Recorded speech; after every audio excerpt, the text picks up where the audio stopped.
ये एक गलती तुम्हारे 1 साल के डीएसए प्रिपरेशन को वेस्ट कर सकती है। बहुत सारे स्टूडेंट्स अपने नोट्स में सिर्फ कोड लिख लेते हैं और जब वो रिवीजन करने आते हैं तो उनको कोई आइडिया नहीं होता है कि क्या लॉजिक लगाया था हमने। इसीलिए मैं बताता हूँ नोट्स कैसे बनाने हैं। अगर तुम भी अपने नोट्स में कोड कॉपी पेस्ट कर रहे हो तो this video is for you.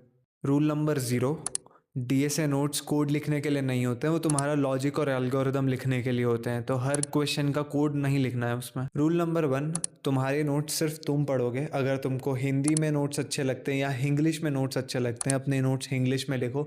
English में लिखने की कोई ऐसे नेसेसिटी नहीं है कि इंग्लिश में ही लिखना है, तुमको याद आना चाहिए। तुम रिविजन करोगे, तुमको अपना माइंडसेट याद आना चाहिए। अब रूल नंबर 2 तुम्हारे इंटरव्यूज़ के लिए बहुत ज़्यादा इंपॉर्टेंट है, इसको बहुत ध्यान से सुनना।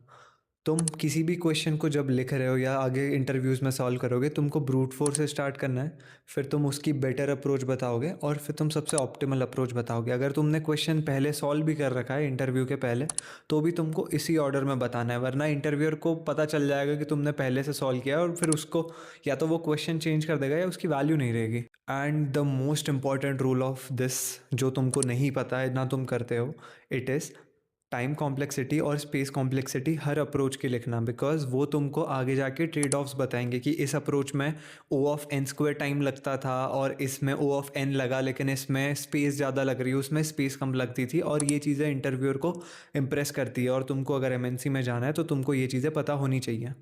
एक हफ्ते में तुम्हारा रिविजन टाइम 10x कम हो जाएगा। फॉलो करो।